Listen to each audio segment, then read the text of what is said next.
where is the place for moonshots in the government where you can take these very, very big technical risks? We have important funding all across the federal government, but deep risk-taking in this way that's ultra-focused on specific problems did not exist.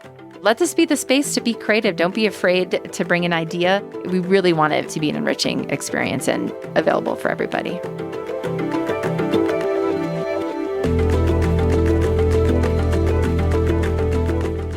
Welcome to Season 3 of The Other 80. I'm Claudia Williams. A quick aside, if you've been listening to this podcast and would like to keep up with news in our space, add yourself to our newsletter mailing list. We send out a monthly update with alerts for new episodes, upcoming events, job listings, and news you won't want to miss. You can subscribe at www.theother80.com. People like to trash talk government for moving slowly and being risk-averse. And as much as I love government, there's more truth in those complaints than I would like to admit. So what does it take to catalyze big, risky moonshots in government? That's a question ARPA-H is asking. Inspired by the work of DARPA, the 2-year-old HHS agency is funding some major health bets. Everything from whole eye transplants to new ways of paying for population health outcomes. ARPA-H's Director Renee Wegrzyn sat down with me at Aspen Ideas Health to talk about how it's going and what comes next, plus ARPA-H's secret weapons for speed and scale. So please welcome Renee Wegrzyn to The Other 80.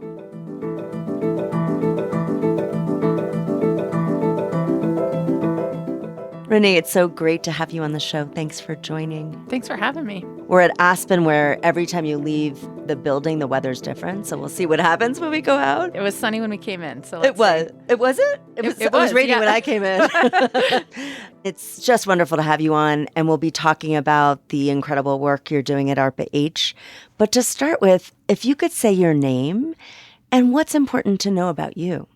So my name is Renee Wegrzyn, and I'm the inaugural director of ARPA-H. What's important to know about me is I have an incredible passion for the ARPA model, the big levers that government can use for research and development to advance the state of the art. But I also spent a lot of time in the private sector. And so I understand the pace and the speed that you can move to create innovations. And really, ARPA-H gives us the opportunity to take the best of both of those worlds and really try to make a dent in health as we go forward. We'll have some people in the audience that know deeply what ARPA-H is and others who've really never heard of it. So maybe just give us a kind of bird's eye view of the model and what you're trying to do. So I usually start with first a nod to DARPA, the original ARPA. For those of you who haven't heard of DARPA, for sure you've heard of the internet and stealth technology. And underlying those technologies is a little government agency that made those initial catalytic investments to demonstrate the art of what is possible. And so DARPA is now over 65 years old and has really perfected that model. There are other ARPAs in the ecosystem. There's an ARPA for energy, ARPA-E. There's IARPA, this focus on the intelligence community. So a few years ago, ARPA-H was launched to really focus on big problems in health. And the way that ARPAs focus on those big problems is not a top-down approach where the leader of the organization says, thou shalt fund these 50 programs going forward.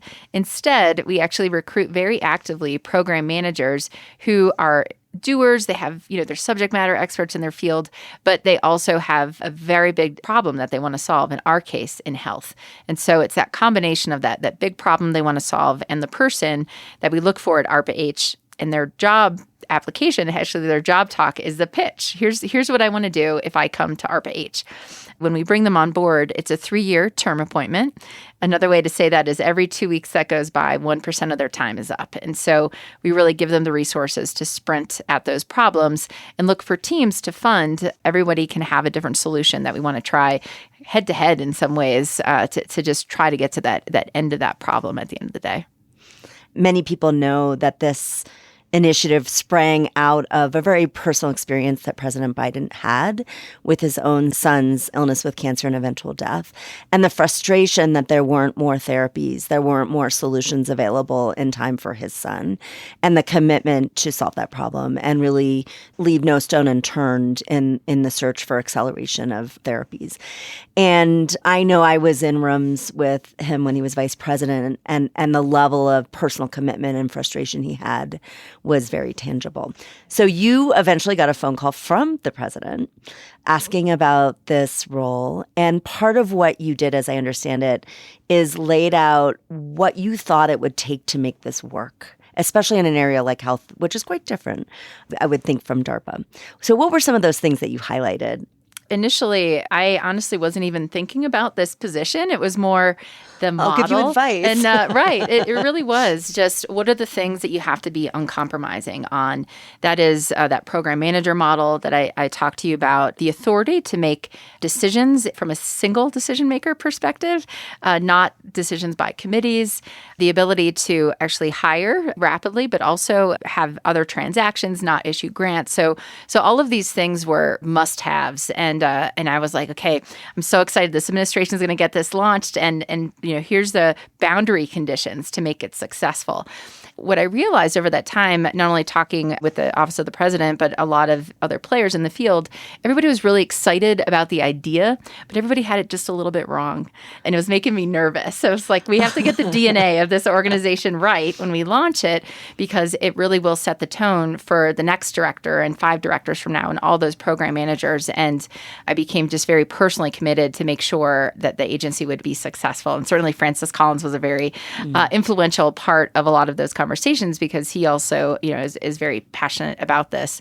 And then to your point about the president, as you probably know, you don't get a call from the president unless they've already vetted your answer. Yeah, he's going to offer you a job. You have to say like yes, a proposal. Right? Right, exactly. So it was interesting to get that pre-call to say, okay, we're ready to move forward.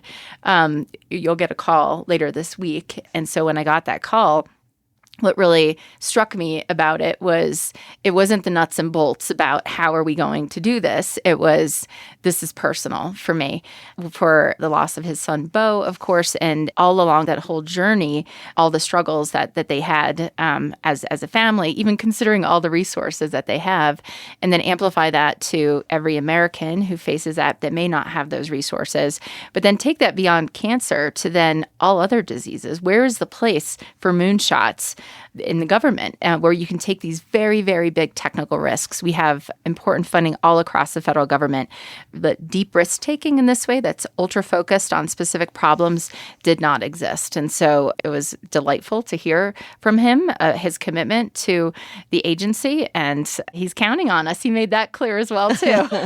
I've been there, yeah. You've mentioned risk-taking in Moonshots, and of course we all know, and listeners will know, that government's not known as the place where risk-taking occurs. And you talked about the program managers as one layer of how to increase the compatibility of risk-taking in that role. What are some other structures or processes you have in place to ensure that the risk-taking is possible while you're still operating within the broader umbrella of government that does have various rules and regulations? So when we go after a big idea, we have a team that can help do a market landscape analysis to understand what's being done today and what's the challenges with those technologies, who are the major players, and who do we need to make sure that we're engaging with. We really just map it all out, this entire landscape, and I really clearly identify not only the technical risks, but there's often some of these hidden risks that if you're successful, maybe it's going to be a communications barrier. Maybe it's going to be difficult to enroll a clinical trial of the appropriate demographics, or there's going to be a regulatory challenge. And so really thinking 10 steps ahead when you are launching a program is so important to then map out what that looks like. And we don't just fund one team. We typically fund maybe 3 to 5 teams, each with a unique solution. And so there's risk mitigation even across the portfolio of investments in a program. So if I want to go after a cancer moonshot for glioblastoma, I might fund 4 or 5 teams that have completely different approaches. We also don't issue grants. We have very active program management. So if you are funded by ARPA-H, you're going to get uncomfortable really quick because we will attend your lab meetings. We'll come visit you at your company. We want to be there and understand what's working and what's not, and help you accelerate to that successful outcome. And so we really mitigate risk very actively through that engagement with the program managers. And then over the course of a program, we actually build in an attrition of the teams. So we take the risks knowing that we can afford maybe all 4 or 5 teams on day one, but by the end of the program, we're going to be really pushing our bets into the 1 or 2 teams that look like they're really going to bring this across the board. Commercialization is a huge failure point for a lot of these capabilities. There's a lot of laboratory or small startup innovation happening, but that go-to-market strategy, getting it into a customer's hands, is a huge failure point. And so we actually launched an entire office focused on this transition to help our program managers, again, be thinking of transition from day one of a program, not the last day when they're about to leave, because they will certainly fail in that case if they wait to the end. I was going to ask about that because I think the common statistic people often cite is that it takes 17 years for a effective health intervention to actually be broadly used. So there's the risk around the initial innovation. There's a risk around the commercialization, but there's a third risk around spread and scaling. How are you thinking about that third risk, which is really about reducing the barriers to adoption and creating an ecosystem of pull for a solution that is already commercialized? Mm-hmm. So it's a great question. At ARPA-H, it's not important for us to get broad adoption of a technology. What we work towards is what we call convincing scale. So if I have, I'll take our THEA program as an example, which is whole eye transplantation. It's a great example of the types of things that are really easy to understand, but are really hard to do. So from preservation to eyes as an organ to transplant, that they're actually very unstable out of the body, connecting the optic nerve, another barrier layer, and then beyond that, making sure the brain understands the signals that are coming in to restore sight. So those are examples of 3 projects within that program that we'll be really actively working around. But you can imagine convincing scale is probably on the order of 5 to 10 patients to show the art of what's possible. We'll leave it to somebody else to scale broadly. I will touch on scale a little bit, though. For this year, we're launching our Scalable Solutions Office. One of the huge challenges in health is that maybe that 5 to 10 scale is achievable for something like organ transplantation, but what about getting a diagnostic out there? Convincing scale in those cases might be on the order of millions that we need to get something out into the ecosystem or into homes for testing. We don't even have a program manager in that office yet. It's really brand new, but thinking everywhere of reaching the scale of Americans in their homes and rural settings and urban areas, all the way to scale of manufacturing, whether it's a small molecule or a biologic, and really trying to push down cost in many of those cases, because that is a huge barrier to accessibility for us as we move forward. This is very exciting.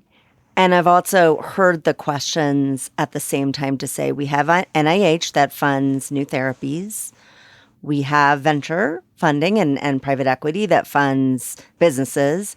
Why is there a need for this other thing that operates in a different kind of way? Looking at NIH is critically important. They're such a key partner for us, world-class experts on technologies that help us as we formulate and design our programs. What are the existing gaps? What have you not been able to address at NIH because of the technical risk? Again, very different model because it is grants-based. A lot of the drive over the programs is from the PIs that they fund. We shift that responsibility internally to government to the program managers. So we of course, the PIs have to deliver, but the PMs own the vision for that program, which is a little bit different. And that decision-making comes at the program manager level as well.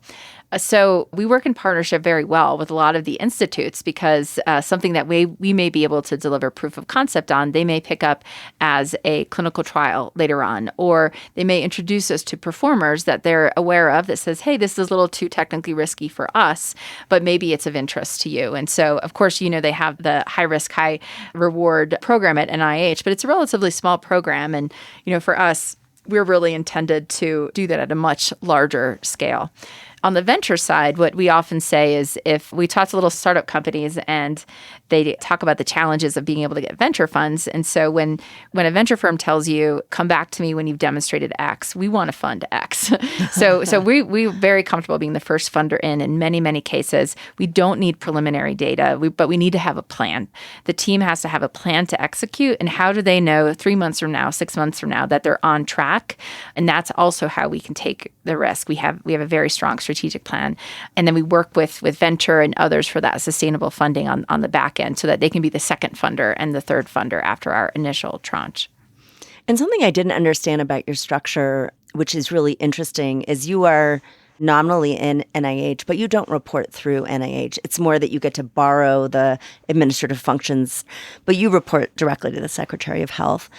Another thing that many people outside government don't understand is that your authorities are like your secret toolbox because there are restrictions to how you operate. So those authorities often give you additional flexibilities, give you the ability to hire in different ways, to collaborate in different ways. What are some of those authorities that you have that are important to the way you function?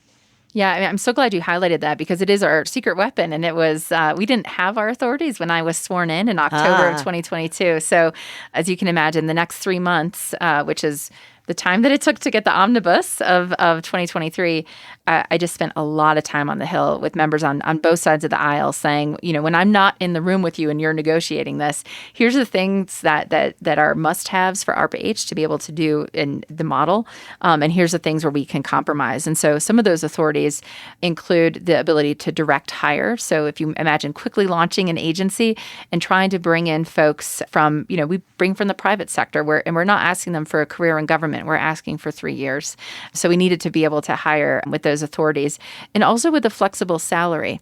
Other transactions, and so this is contracting jargon, but what other transactions means is it's a way to have bespoke contracting with the federal government that's exempt from buy-dole and for the entity that we are funding. It gives us a lot of flexibility and is I would say, a quote-unquote friendlier way to work with government where we can really kind of figure out what works for both of us.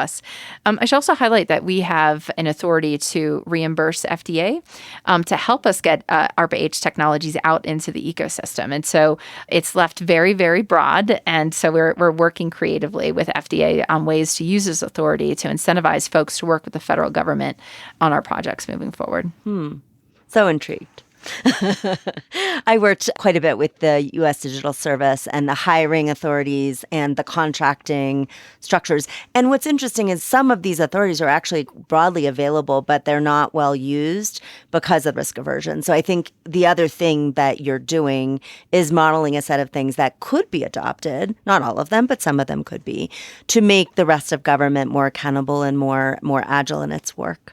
That really is the dream. And I'll just say what I try to push my team for is every new project that we fund is a new technology area, a new disease area that we can investigate, but it's also a new experiment in business operations for the federal government. And it has been interesting to see maybe the initial skepticism last year as we were standing up our agency to now people knocking on the door saying, hey, can you show me how you did that? Oh, I love that. So that's been, it happened faster than I thought. And I'm happy to give you some specific examples where we've been able to really creatively use our authorities. And I want to continue to do that so that by the end of my term, whenever that is, that's also an authority. I have a 4-year base term and a 4-year potential for renewal up to the president.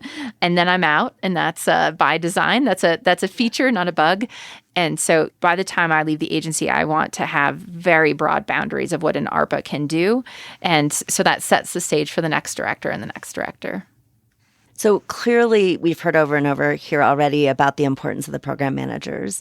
And I'd love to have you dig in a little bit more. How do you find these people? And when you're picking someone, you're not just picking the person, you're picking the idea that they're pitching. So what are the metrics or decision rules you have about picking that unique person and their idea after you've found these people? So some of it is cold calls. People, we have an application on our website. It's shockingly a form fill. So it's not a big USA Jobs type procedure. It's put in your idea. It's here's your resume. Put that in there.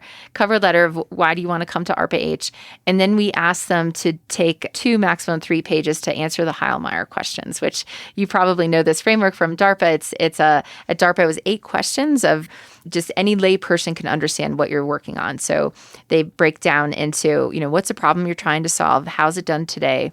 What's new in your approach? Who will it impact? And then questions around how much will it cost? How long will it take? And then at ARPA-H, we've added some additional questions around how are you ensuring cost and accessibility and customer experience are built in from day one of your program? And then how are you going to message this program? If this is the first time that the world has ever seen this technology, how are you going to bring that forward and prevent misinformation, which is now increasingly, unfortunately, a huge problem in health. So that's 10 questions total for ARPA-H. So that's the first touch. And then if there's a there, and we're kind of excited about the idea, we start a conversation. Typically, one of our mission office directors or deputy directors in one of those offices I mentioned will just start a conversation, say, hey, this is an idea. I'm kind of interested. Tell me more. And if there's a mutual excitement about the candidate and about ARPA-H, they actually then develop that presentation seminar that they give to the rest of the technical team at ARPA-H. And so it is a pretty intense application process because once you get in the door, you have 3 years to make it happen. And so that's why it has to be pretty baked. But we also reach out to networks. And so some of our best candidates have actually, when somebody understands the model, so like I'll be asking you by the end of the call, who do you know that might make a great candidate for ARPA-H, knowing, someone who wants to use the lever of government but has become maybe so frustrated to solve a problem that they haven't been able to do in their current role or given the resources that are available today. So that's sort of the flywheel that we've been able to work with. And give us a sense of the scope of funding that would be available both to your agency and to each person, each program manager. Yeah. So once a program manager comes in, they have about 3 months to do that kind of final landscape analysis using all of our resources, write their solicitation, and they also propose a budget. So they do a deep budget analysis to say, we're not looking for the lowest bidder. What we're looking for is, genuinely, how much will it cost to tackle, whatever convincing scale you can get to in 5 years or 4 years. And then they pitch that to the director. The director is actually the decision maker. It comes to a whole board, but the final say comes from the director. And so if I say yes to a program that looks like me handing a bank account to that program manager, typically it's between $50 to $200 million for a program that they'll fund those 3 to 5 teams. But it is a negotiation on that budget because we really want to just focus on the technical risk and also take away the risk of execution. Programs fail all the time because you don't have the right team members there or the right expertise. And we don't want that to be a reason that an ARPA-H program will fail. We want it to really be like the laws of physics that we're up against. Interesting. You've talked about the structure in terms of the program managers, the solicitations they do, but you're also investing a lot in building out the ecosystem of change in all of your areas. What does that look like? Yeah, so this is kind of a first principle. If you think of DARPA, a successful DARPA program will get picked up and paid for by the Department of Defense. It's just a very well-paved road for transition. Now, think about that for health. I know. That is not HHS. That's it's not HHS, right? It's not HHS. It's not states. No. It's not the commercial. It's everything, right? It's ecosystem that we have to understand as we launch these programs. And so we can't just launch them into the ether. We have to really be engaged and understand where it's going to be sticky, where we might get the second investor, et cetera. So going back to the authorities, actually, I kind of anticipated all of our authorities, but there was one surprise, and it was we were told that we had to be in three places. And so they capped our... Wait, say that again. So in our authorities, it said ARPA-H will be in 3 different geographic locations.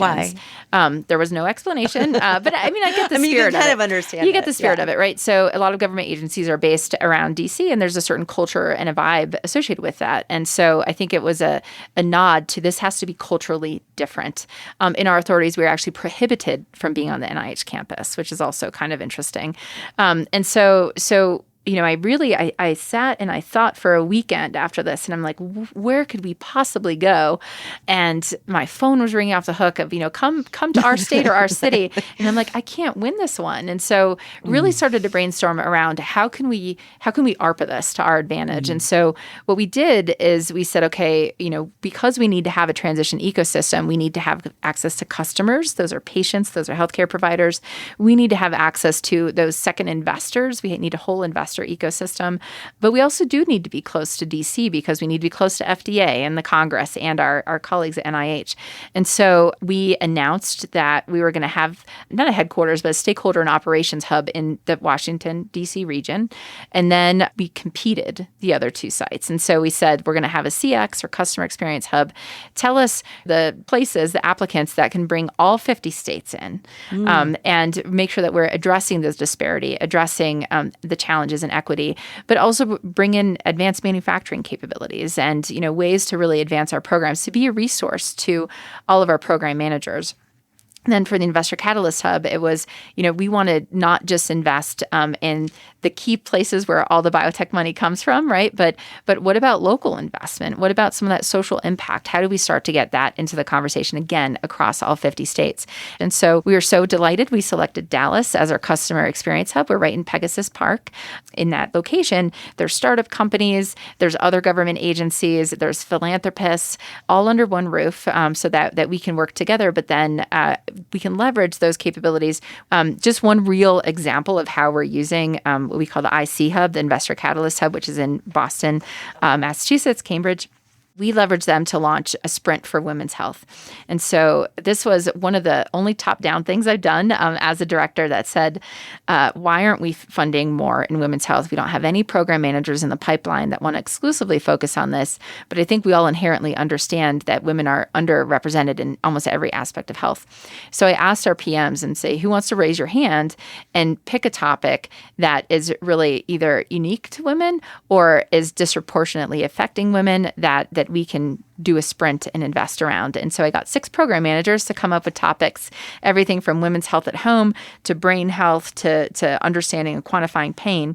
And through the Investor Catalyst Hub, worked with investors to understand what kind of convincing scale do we need to get to for you to be the second investor.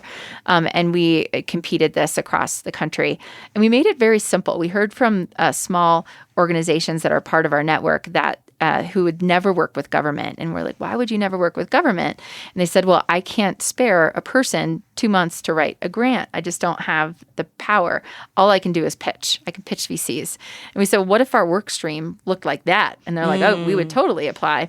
So we said, using our authorities, we said, let's try that. And so if you've been in a startup before, it's a 3-pager, a white paper, here's my big idea.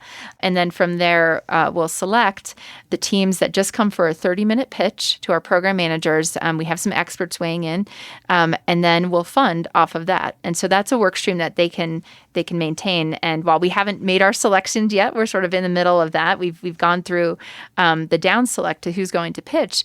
But in those applications, what I'll tell you is that 42% of those applicants were businesses of less than 10 people. So just unlocks an entirely, new non-traditional partners who work with government. And that's when people started to call us from across government saying, how are you doing that? I love that. You've mentioned one of the program areas I wanted to touch on, which is the Sprint for Women's Health. 2 others I picked just because I think they demonstrate this incredible breadth of both topic and approach are Heroes and Breathe. And I'd love to have you talk through the logic behind each one, what problem you're looking to address, and what might solutions look like that come out of both of those. Yeah, so Heroes was one of those programs that surprised me. Darshak had spent time, of course, in the government. We're working with payers to innovate in the private sector, working with payers. He's also a pediatric cardiologist. So he's seen the challenge from so many different aspects, which makes him really uniquely qualified, I think, to see new paths forward. And so one of the things that really struck me that he's described is just the very broken incentive structure that we have around health outcomes. And we actually don't pay for health outcomes. We pay often for the number of procedures that we do, or any number of other targets that don't take patient progress into account. And so he wanted to sort of flip the script on that and say, what if we really challenged across 4 outcome areas? So opioid overdose, excessive alcohol use, 10-year cardiac risk, and OB complications. Each of those outcomes, there are known interventions, but there's also a lot of innovation happening in the ecosystem. So ARPA-H is going to be one of 3 outcome buyers where we will actually pay for those outcomes. So over a 3-year period, a 20% improvement typically across those outcomes, that will be the reward. And the way that he's setting the catchments, or the performers are setting the catchments, is $45 million invested by the outcome buyers lead to about $60 million in savings, right? So if this works out, CMS is really excited about this as a federal payer because they don't currently have the authorities that they can do this. But we can start to maybe create that first convincing scale data set that then they can go back to policymakers, regulators, and say, maybe this is something that we can do at a much, much broader scale. We pre-briefed all across government because we knew it wasn't going to be a program that people were expecting from ARPA-H. They were expecting like whiz-bang technology. Right. But everybody gets it. They're like, okay, it's not just we need new technology. We need new incentives in the ecosystem to bring those forward. So we're really, really excited at the response from our colleagues all across federal government. This podcast focuses on the 80% of our lives that inform health that are not medical care. This is the question we keep on bumping up against, is how do we actually get away from individual services and get towards a population health outcome. And it's true that Medicaid, they're funding a bunch of stuff around transportation and food and loneliness and community, but they can't get away from funding services. It's just not within their authorities. And what I would love to see is if this is successful, could they go back to Congress and ask for other authorities, having shown not just the improvements in outcomes, but also hopefully improvements in cost as well. So very excited. Tell us about Breathe. Yeah, so this is an idea from Dr. Jessica Green. So she spent a long time also in California university system where she really looked at the interface of the built environment and microbiology, understanding the impact that has on our health and on climate and everything in between.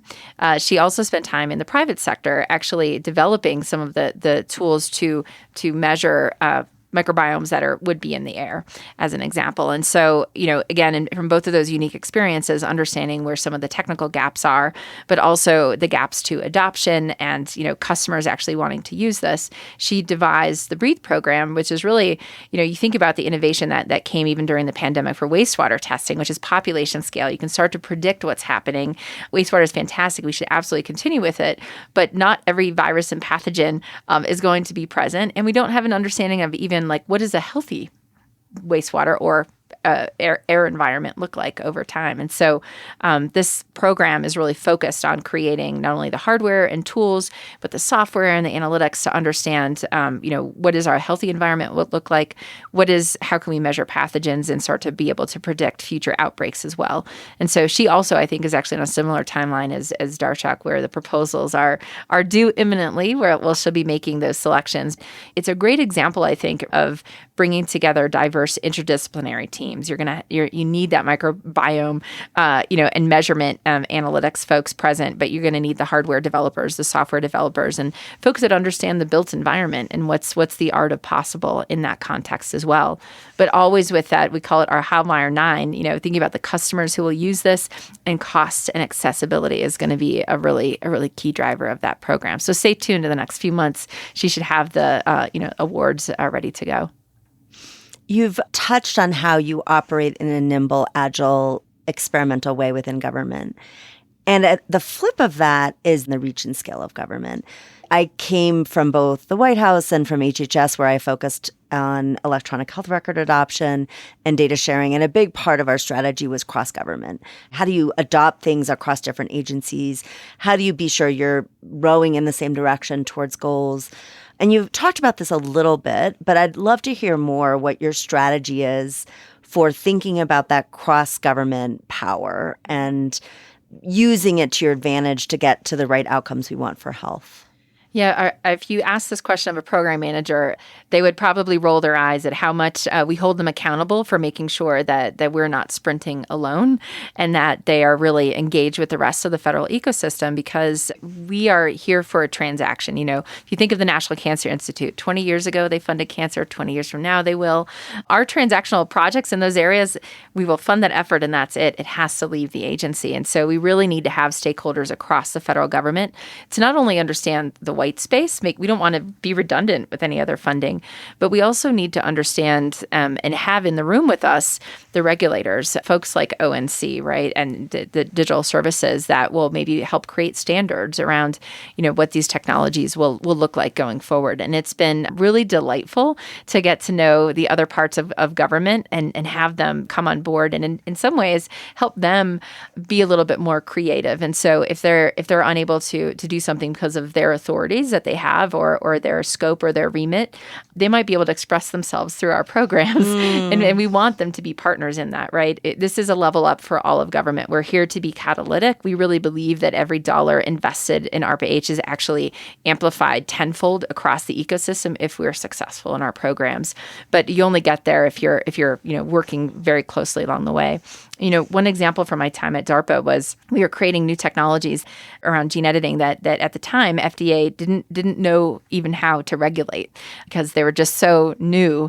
So making sure that we had some of the FDA team, even when it wasn't a product yet, it was just technology, we had feedback from the FDA that helped them inform who they would hire even in the future to be reviewers for these programs, which is a win for us as well. I'll give a concrete example from our Nitro program, which is focused on osteoarthritis. When the PM came on board and was designing that program, by talking with our federal partners, what we realized and were surprised by was there wasn't agreement in the community on a large animal model, which of course is a prerequisite to going into the clinic. And so immediately our program manager, even before he funded any teams, said, FDA, we need to host a workshop. You need to work with me so that together we can map a path so that in the next year we can have agreement on what that large animal model is. And of course, that helps the performers on the program, but that actually helps that entire osteoarthritis community. And so this is another way that even without funds there, but that ARPA-H can be catalytic to an ecosystem by bringing the right people together, getting ultra focused on a problem like large animal model for osteoarthritis. Let's do this. Yeah. And then just moving that, goal line further every single time.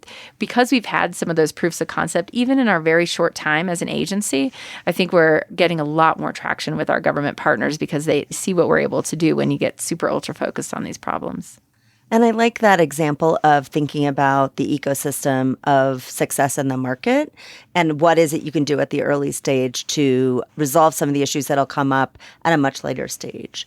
And that brings us to the question of success. And I know anyone who's visionary in government is building a program, but also envisioning what that success memo looks like that you're taking to Congress when you ask for more money. Not knowing what the specifics are at this point, what would be the types of things you'd want to be able to take with you to your briefing in Congress to get the next generation of funding and commitment to this work? Yeah, it's such an important question because a lot of our investments, we may not realize their potential for another 10 or 15 years, or we can see the potential, but it might not deliver till then. So what are those interim successes that we can celebrate? So I've shared a few with you, even just having, new non-traditional partners work with us, being able to identify new animal models with FDA. I do think there's some earlier wins for us on AI in particular. because there's projects like Upgrade and DigiHeals that are focused on cyber technology, where HHS really doesn't, and just health broadly, doesn't have a lot of solutions in that space. There's not a market for it right now. But unfortunately, there's a lot of crises and vulnerabilities from the hospital level all the way down to device. And it turns out this is kind of low-hanging fruit because the national security community has focused on that for decades, Right. but it hasn't been applied to health. And so I do think some of our earliest wins will come from adoption of some of those technologies into the health ecosystem. And we're really pushing hard on that through our investments, but also understanding, looking around the corner. In the case of some of these programs, there isn't the deeply technical cyber workforce that's deployed. So we're looking for autonomous AI systems that can patch and self-patch going forward to augment the existing IT systems that might not be at national security level of cyber capability. So that's something that I'm hoping, fingers crossed, with those programs that we can deliver early on. But even all of our programs as we launch clinical trials, another lever as a funder that we can require that the trials actually match the disease demographics. And so that's very challenging to do. And we're getting a lot of initially negative feedback from proposers that are saying that's too hard. And we said, well, we have ARPA-H that's meant to do that outreach and use our resources to help you enroll those clinical trials that in osteoarthritis, more than 50% women, a lot of minority communities, we're holding them accountable for those. And so I think that is going to be some of our early wins, is that by creating those boundary conditions, you actually kind of can spur some innovation and creativity. But if you asked this of each of my program managers, they would have a very specific answer. Like the program manager, Cal Roberts, would say, I will have transplanted whole eyes and restored sight in somebody. For our team working on precision surgical intervention for robotic surgery, our program manager would say, I will leave that program ensuring that cancer surgeries are one and done and that we don't have the need for resurgery. And so those are the outcomes that we're really, really pushing for. So just in closing, are there any asks or things you would want a broader audience to know in terms of how to get engaged? And you've mentioned some of them, but what would be your quick message to the broader audience out there, which might include policymakers and academics and people who are startup founders? What would you want them to know or take advantage of in the next few months? Yeah, I think it's important to just remember, you've heard a lot of specific examples today, but we are disease and technology agnostic. So we want to have the conversation. Reach out. There's a lot of different ways. Come to Proposers Day. Pitch your idea. Even in our open solicitation, it's a 3-pager. We want the barrier to entry to be really low, but understand that we also have a limited number of technical staff. I always remind my colleagues at NIH, we're capped at 210 feds. They have 18,000. So 210 is a very small number. It's a very small number. We do augment with a contractor team that has technical expertise, and it also makes us more nimble as programs end. We can bring in new contractors, but it's just, you have to really think differently about working with ARPA-H. That's why you need to have these single-threaded decision makers, because we need to continue to move quickly. But let this be the space to be creative. Don't be afraid to bring an idea. It's not an unusual experience with ARPA-H that you'll bring us an idea and we work with you to level it up and think bigger. Think, broader communities. And that's really, we want, even if we don't fund a project or we don't hire somebody as a program manager, we want them to walk away and say, you know what, I'm better for having engaged. And maybe next time I apply, I'll be successful. We really want it to be an enriching experience and available for everybody. Well, thank you so much for coming on. It's been a great conversation. Thank you so much. Take care.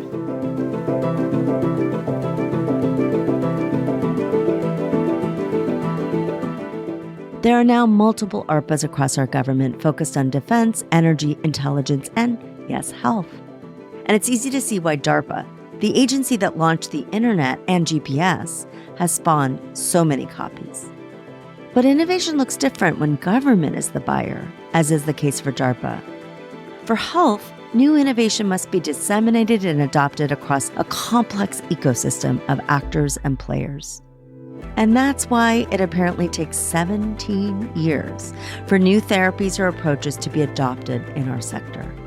And so, for me, the ultimate test of ARPA-H is not whether great new ideas are proven, but also whether their ecosystem approach leads to faster adoption and scale.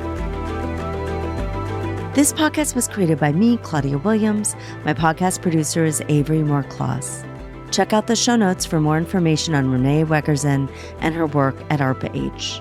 There is more information on my background, this podcast, and our guests on our website, www.theother80.com.